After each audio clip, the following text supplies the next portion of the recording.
welcome to the For Purpose podcast. In this, we get leaders who are driven by purpose and leaders who are driving for purpose organizations to have a chat and a conversation around the places where they collide, the individual purpose, the organizational purpose, and the purpose of the sector we are working in. And today we have Justin with us. Hi, Justin. Hi, thank you. Welcome.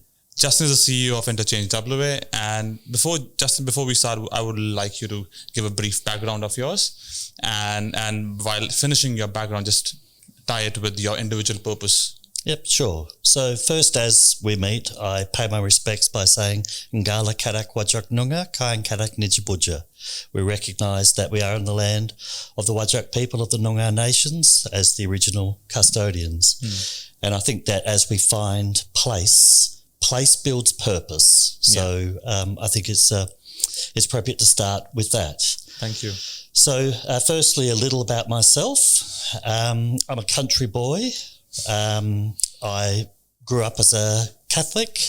I left school to study to be a Catholic priest. Lovely. So that sense of purpose really began through my upbringing and an understanding of my place in the world. Lovely. And a responsibility that might come with that place. Let's just say that didn't work out. But what it did do then was send me on a new trajectory.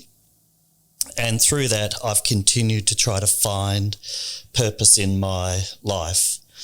Purpose for me as an individual, purpose for me as a professional, but also purpose for me as a being on this planet. Because purpose can go well beyond who we are and what we do in our jobs. Yeah. So I'm now a married father of two. I've got three beautiful women in my life, three powerful women, two daughters and a amazing wife.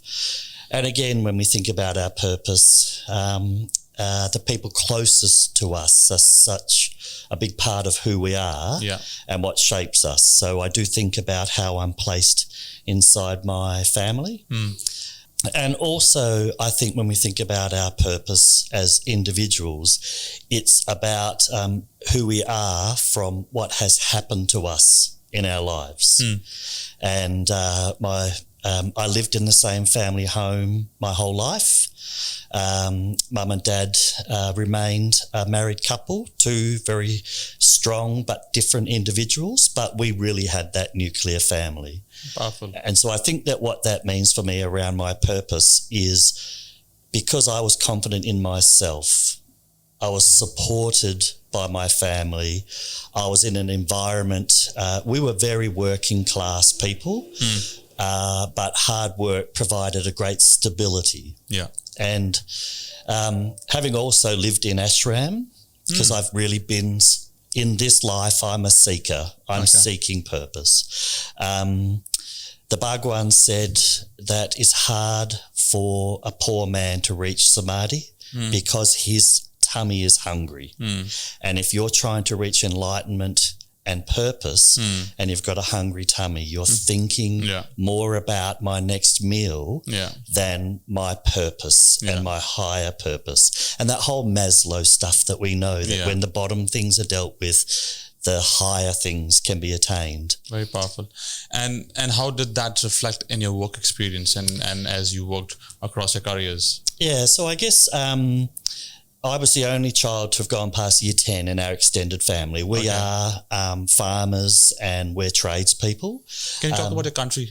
Which country? Yeah, so I grew up in Eton, near Bunbury, and at that time Eton was 990 houses. I know because I gave out the junk mail. I knew exactly how many houses there were. It's now 20,000 houses, so it's part of the Greater Bunbury area. But it was a small satellite town, and it's that classic everyone knows everyone, and it was an idyllic life of nature with the bush, the river, the estuary, the ocean. So we were very much of the land type people, and simple life. What it led me to then is, as I said, I left school to study to be a Catholic priest, but went to university after that, just knowing that whilst that didn't happen, there was a path ahead. Yeah. So I did a political science degree. And then as I continue to be a big 5-year plan type of guy, taught to me by my mother, I set 5 years to do anything in my life which wasn't what I'd do for the rest of my life. So I milked goats and made biodynamic trees. I worked with fishermen. I lived in ashram. I travelled through Southeast Asia. I worked in factories. I worked in hospitality, and really gave me this great sense of this is the world and this is my place in the world.